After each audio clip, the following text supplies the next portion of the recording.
Saya Cynthia Rompas kembali menemani Anda di Kompas Petang. Saudara Presiden Joko Widodo meminta Sekjen PDI Perjuangan Hasto Kristianto tidak membuat isu soal dirinya yang disebut ingin merebut kursi Ketua Umum PDI Perjuangan dari Megawati Soekarno Putri. Di sela kegiatan di Bandara Halim Perdana Kusuma, Joko Widodo membantah pernyataan Hasto yang menyebut dirinya ingin merebut posisi Ketua Umum PDI Perjuangan dari Megawati. Jokowi juga bergurau tentang dirinya yang pernah dituding jadi atau ingin merebut Ketua Umum Partai Golkar. Jokowi pun meminta Hasto tidak melontarkan tudingan itu. Suatu jawaban di dalam menghasilkan pemimpin-pemimpin yang Ketua bukan Golkar. Pak Jokowi memilih katanya. Katanya mau ngerebut Golkar, katanya mau ngerebut masa semua mau direbutin semua. Jangan seperti itu, jangan seperti itu. Jangan seperti itu. Selasa kemarin, Sekjen PDI Perjuangan Hasto Kristianto menyebut Presiden Joko Widodo sempat berupaya mengambil alih kursi Ketua Umum PDI Perjuangan. Hasto bilang Jokowi menugasi seorang menteri untuk bertemu Rias Rasyid untuk membujuk Megawati Soekarno Putri agar kepemimpinan PDI Perjuangan diserahkan ke Jokowi. rencana pengambil alihan Partai Golkar dan PDI Perjuangan. Jadi jauh sebelum pemilu, beberapa bulan ya antara 5-6 bulan, ada seorang menteri, ini yang powerful, ada yang super powerful, ada yang powerful, ya supaya nggak salah image. Ini ditugaskan untuk ketemu Pak Rias Rasyid oleh Presiden Jokowi. Pak Rias Rasyid ditugaskan untuk membujuk Bu Mega agar kepemimpinan PDI Perjuangan diserahkan kepada Pak Jokowi. Ini dalam rangka kendaraan politik tadi untuk 21 tahun ke depan tadi. Ketua Umum Partai Golkar Airlangga Hartarto enggan mengomentari pernyataan Sekjen PDI Perjuangan Hasto Kristianto yang menyebut Presiden Jokowi ingin merebut posisi Ketua Umum Partai Golkar sebagai kendaraan politiknya.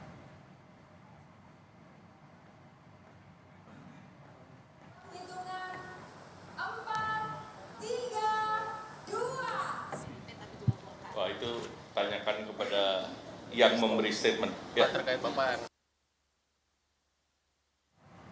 Saudara, kita bahas polemik pernyataan Sekjen PDI Perjuangan Hasto Kristianto yang menyebut Jokowi ingin merebut kursi Ketua Umum PDI Perjuangan dan Golkar bersama Direktur Eksekutif Carta Politika Yunarto Wijaya, dan juga kami akan berupaya masih menghubungi staf khusus Presiden Billy Mambrasar.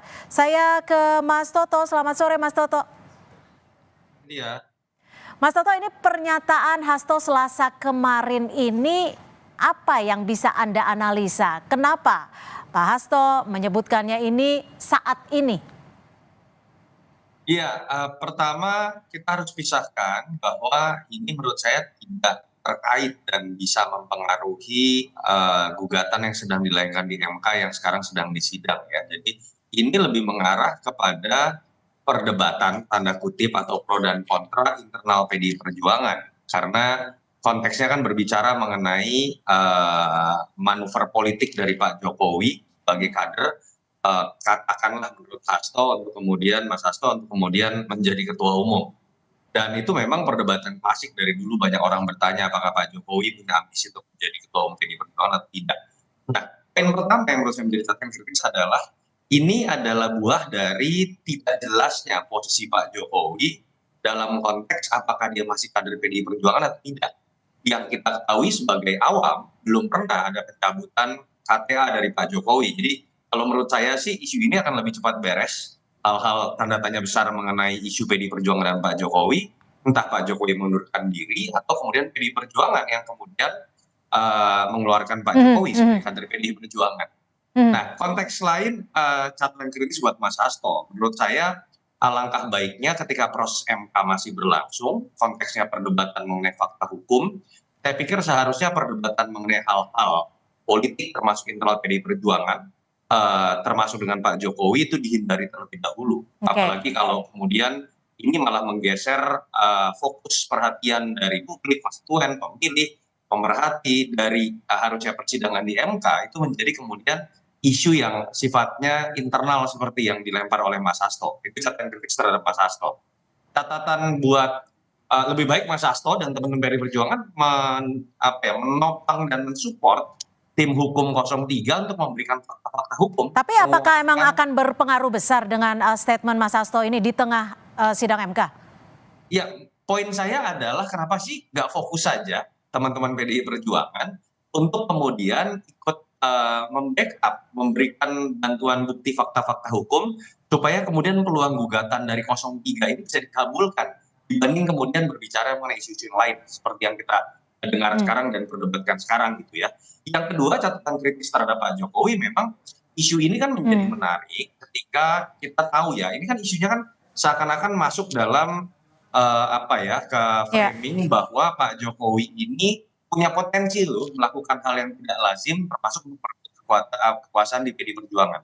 Kenapa isu itu muncul? Karena memang ada fakta politik lain, misalnya Mas Kaisang masuk menjadi ketua umum dalam tanda kutip sebagai ketua PSI, dianggap caranya tidak lazim, termasuk Mas Gibran masuknya menjadi cawapres melalui proses yang dianggap penuh pro dan kontra. Itu yang menyebabkan isu-isu ini menjadi oleh sebagian kalangan dianggap Baik, saya sudah bergabung dengan Billy Membrasar, staf khusus dari Presiden.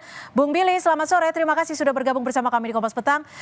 Bung Billy, bagaimana Anda melihat dari statement Pak Hasto ini? Dan ini juga sudah jelas-jelas ditampik seperti itu ya oleh Presiden Jokowi.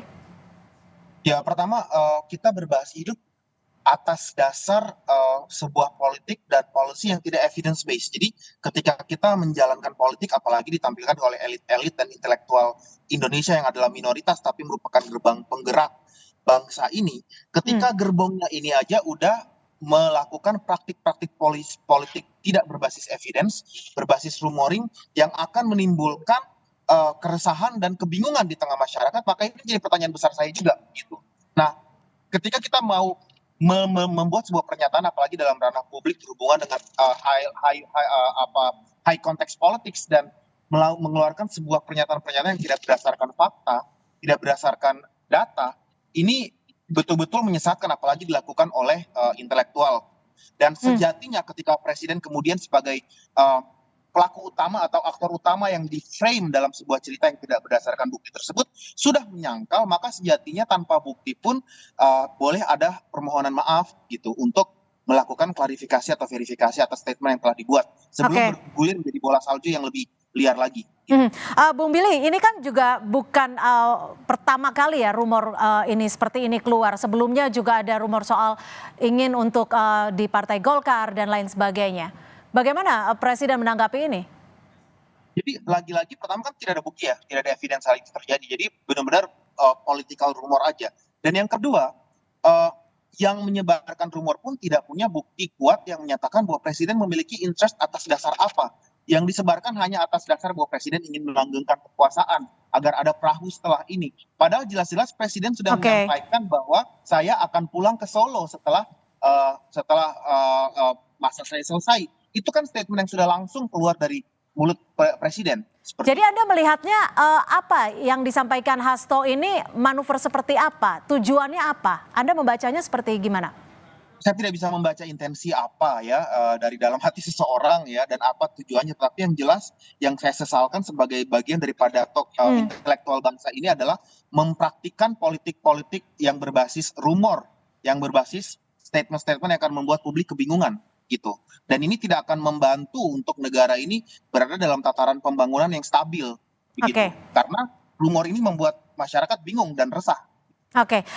Mas Toto, sebenarnya seperti apa sih kalau Anda melihatnya sikap Presiden Jokowi dengan partai-partai lain, khususnya partai yang berada di koalisinya? Tetap bersama kami, jawabannya usai jeda di Kompas Petang. Masih di Dialog Utama Kompas Petang, dituding incar ketum PDI Perjuangan. Jokowi menjawab jangan seperti itu.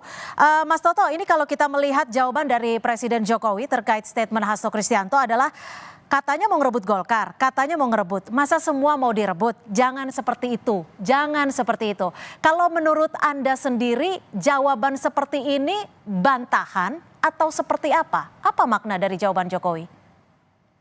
Iya, ini kan jawaban Saya pikir cukup keras ya untuk seorang Jokowi yang saya kenal, cukup eksplisit. Biasanya Pak Jokowi ini cukup implisit ketika menjawab. Jadi kalau kita lihat sekaligus beliau ingin menjawab bahwa memang tuduhan seperti ini kan bukan hanya muncul dalam konteks PD Perjuangan, tapi dalam konteks misalnya Golkar yang sering dibicarakan ketika Gibran diisukan akan masuk di Golkar, isu berikutnya juga ada yang mengatakan Gibran akan jadi ketua umum, bahkan Pak Jokowi jadi ketua umum atau ketua dewan pembina.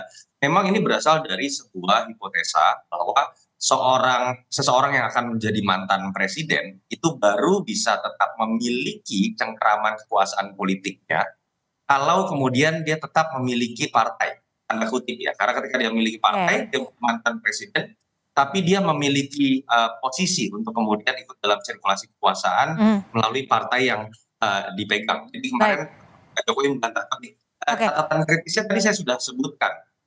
Yang lebih menarik sebenarnya menurut saya adalah lebih baik kita fokus kalau ingin berbicara mengenai kemungkinan itu jangan berdasarkan sesuatu yang tadi dibilang berbasiskan evidence gitu ya, hanya rumor.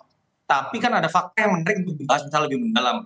Apakah masuknya Kaisang menjadi ketua umum PSI dalam 2 hari atau masuknya Mas Gibran menjadi bagian dari kekuasaan dan menjadi wakil presiden terpilih lewat pencalonan yang penuh pro dan kontra dianggap melanggar etika oleh MK itu adalah bagian yang tadi disebut dirumorkan menjadi bagian dari pelanggaran kekuasaan.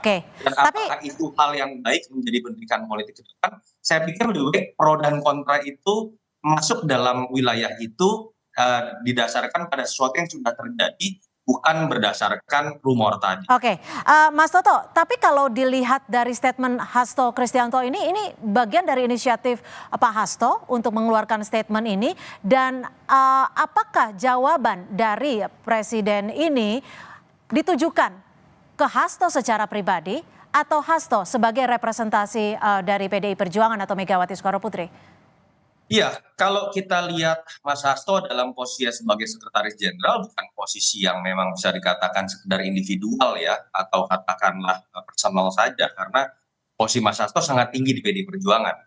Itu dalam konteks kita bicara secara struktural partai. Tapi kalau kita coba bandingkan secara empiris dengan statement teman-teman PDI Perjuangan yang lain, ada hal yang menarik Cynthia, bahwa statement keras ini malah lebih baik muncul dari Mas Hasto, misalnya berbeda dengan teman-teman PDI Perjuangan yang lain. Artinya saya juga tetap melihat bahwa mungkin bahwa ada tafsir yang berbeda dari Mas Hasto dengan teman-teman PDI Perjuangan yang lain dalam konteks menafsirkan hubungan PDI Perjuangan dengan Pak Jokowi sekarang, atau kemungkinan lain yang lebih mikro adalah peristiwa yang dirumorkan Mas Hasto apabila betul itu terjadi memang hanya Mas Hasto yang tahu, tapi tidak diketahui oleh teman-teman PDI Perjuangan yang lain. Jadi apakah ini bisa disimpulkan merupakan sudah disetujui oleh PDI Perjuangan atau sudah disetujui oleh Megawati? Ya, partai ini kan sangat terpusat pada Ibu Mega, apapun masih menunggu keputusan Ibu Ketua Umum. Jadi saya harus mengatakan dalam sejarahnya sebelum itu keluar dari Ibu Megawati Soekarnoputri, saya belum melihat ini sebagai sebuah statement resmi dari PDI Perjuangan. Oke, Bung Billy, kalau dilihat saat ini sebenarnya seperti apa sih koordinasi Joko Widodo dengan partai-partai yang ada? Sebenarnya kalau kita melihat, pertama saya ingin dulu menyampaikan sedikit kontra argumen dari bahwa kita mencocokkan sebuah event politik A berarti berhubungan dengan event politik B, maka otomatis dia berhubungan dengan politik C. Itu namanya cocok logi. Jadi nggak ada evidence yang juga bisa memperkuat basis kalau Kaisang kemudian menjadi ketua PSI itu merupakan sebuah event yang causal effect dan pre-causal effect-nya adalah menuju kepada Jokowi akan mengambil alih partai yang lain. Itu juga namanya cocok logi. Jadi nggak evidence based juga gitu. Nah, ada baiknya kita sebagai intelektual politics atau orang-orang yang dipandang oleh masyarakat sebagai percontohan yang kata-kata kita didengar dan diikutin, itu tidak menyesatkan dengan hal-hal yang tidak berbasis evidence dan juga berbasis cocok logi. Itu jadinya ujung hoax. Nah, sekarang ke pertanyaan Mbak tadi, Presiden sibuk melaksanakan tugasnya sebagai kepala negara. Kita lihat itinerary Presiden itu penuh sekali, Mbak. Ya, dia ke Bangka Belitung, Sulawesi Tengah, dia sebelumnya ke Kalimantan, sebelumnya lagi turun ke Sumatera. Itinerary-nya penuh menjalankan tugas sebagai kepala negara dalam penyelesaian tugasnya hingga nanti akhir tahun dengan tujuan ingin mentransisikan hal-hal yang baik yang telah dicapai Indonesia dengan baik ke sana.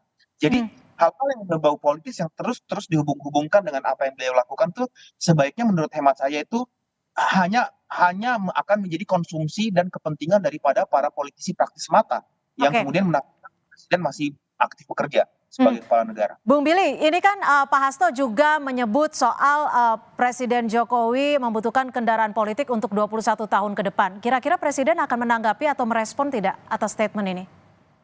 Nah, pertama ini juga sebuah kesalahan yang harus diverifikasi bahwa tidak semua kepala negara, ini mungkin budaya di Indonesia aja. Kalau kita melihat ke luar negeri, kita lihat Presiden Barack Obama selesai dari menjadi presiden, kemudian fokus ke yayasan yang dia bikin, Obama Foundation, mengkultivasi pemimpin-pemimpin muda di Amerika dan seluruh dunia. Kita lihat juga beberapa contoh mantan Perdana Menteri Australia Tony Abbott abis jadi Perdana Menteri malah sekolah, ngambil PhD di Oxford gitu, ngambil sekolah lagi. Tidak semua tidak serta-merta kita melihat bahwa seorang presiden itu kemudian setelah masa pemerintahan akan sibuk memikirkan bagaimana dia melanggengkan kekuasaan gitu. Pernyataan presiden sendiri sudah clear bahwa dia akan kembali dan hukumnya gitu. Itu yang harusnya menjadi pegangan kita. Jangan kemudian muncul berita angin dari mana-mana yang kita konsumsi sebagai sebuah kebenaran yang kebenaran yang tidak benar. Baik, Mas Toto, sebenarnya ada kemungkinan tidak sih soal isu dan rumor perebutan partai ini? Kalau misalkan ada kemungkinan, sumber daya apa sebenarnya yang dimiliki Jokowi? Ya, tadi saya harus kontra dulu ya. Billy kontra, saya juga kontra. Tidak ada yang membuat cocok logi antara apa yang terjadi dengan Kaisang dengan tanda kutip ya rumor dari Mas Hasto mengenai upaya pengambilan ketua PDI Perjuangan. Saya malah mengatakan jangan terlalu fokus pada rumor yang belum ada bukti, saya sepakat. Tetapi kita tetap harus perdalam malah hal-hal yang sudah pernah terjadi sebagai sebuah momentum politik dan terbukti menjadi pro dan kontra. Dua diantaranya, satu Kaisang 2 hari tiba-tiba menjadi ketua umum, belum pernah terjadi dalam sistem kaderisasi partai manapun, dan Kaisang adalah anak presiden. Yang kedua adalah terkait dengan pencalonan Mas Gibran yang terbukti bahkan di sidang MK sekarang menjadi fokus perhatian dari gugatan 01 dan 03. Jadi ini bukan mengenai mengkaitkan dengan rumor Mas Hasto, malah saya tetap sepakat itu tidak usah diperpanjang kalau hanya berdasarkan rumor. Tapi apa yang pernah terjadi ketika bicara orang banyak mengatakan ini adalah bagian dari pelanggaran kekuasaan, malah menarik untuk kita pro dan kontrakan untuk masuk ke dalam sebuah pendidikan politik. Yang kedua, saya jadi menarik mendengar pernyataan Mas Billy juga. Menurut saya seperti menampar presiden bahwa seharusnya seorang presiden ketika akan pensiun meninggalkan legacy, meninggalkan nama, dan kemudian tidak masuk dalam pro dan kontra mengenai pelanggaran kekuasaan seperti yang memang sudah dicontohkan oleh presiden-presiden Amerika Serikat misalnya yang sama-sama mengenal sistem presidensial. Itu yang menyebabkan kenapa di Amerika Serikat belum pernah ada kejadian ketika presiden masih berkuasa anaknya maju menjadi presiden dan kemudian itu memancing perdebatan sampai sekarang. Masuk ke dalam pertanyaan Cynthia, ya tadi hipotesa saya sudah sebutkan. Memang kalau kita bicaranya dalam konstelasi dan sirkulasi kekuasaan, seorang mantan presiden itu tidak ditempatkan dalam posisi apapun, apalagi dalam sistem presidensial. Ketika presiden terpilih nanti akan sangat berkuasa ketika dia adalah kepala negara dan kepala pemerintahan. Kalau ditanya Pak Jokowi apakah masih ada cengkeramannya dalam konteks kekuasaan, sulit untuk mengatakan tidak, bahwa cengkeramannya ada di sosok Mas Gibran yang suka atau tidak adalah bagian dari Pak Jokowi yang kita bisa tafsirkan dalam bentuk apapun. Tetapi memang secara formal akan lebih cengkeraman itu terasa lebih kuat apabila Pak Jokowi masih ingin menjadi entah guru bangsa atau kemudian bisa menjadi sosok yang ikut membantu keberlanjutan pemerintahan Pak Prabowo Gibran ketika dia memiliki partai sehingga kemudian bisa ikut dalam sirkulasi kekuasaan tersebut. Itu lumrah dalam konteks sirkulasi kekuasaan. Oke, terakhir singkat saja Bung Billy, dengan pernyataan dari Hasto ini menurut Anda apakah akan memperuncing hubungan Jokowi dan PDI Perjuangan? Singkat saja Bung Billy. Saya pikir Pak Presiden Jokowi adalah salah satu presiden terbaik yang berhasil menjaga dinamika hubungannya dengan seluruh pemangku kepentingan dengan sangat baik. Jadi saya lihat apapun badai yang lebih besar telah dilalui oleh Presiden Jokowi merumorkan, menggosipkan atau even mendorong agar dia memutuskan hubungan yang tidak baik. Bahkan seorang oponen seperti Pak Prabowo saat ini menjadi sahabat dia. Jadi bukti sejarah kita lihat ke belakang bahwa Pak Presiden Jokowi tidak pernah burn the bridges. Artinya akan baik-baik saja ya Bung Billy ya? Presiden Jokowi selalu menjaga hubungannya dengan siapapun. Baik, terima kasih. Terima kasih Bung Billy Membrasar, staf khusus Presiden, dan juga Mas Yunarto Wijaya, Direktur Eksekutif Carta Politika sudah bergabung bersama kami di Kompas Petang. Selamat sore. Selamat sore, makasih.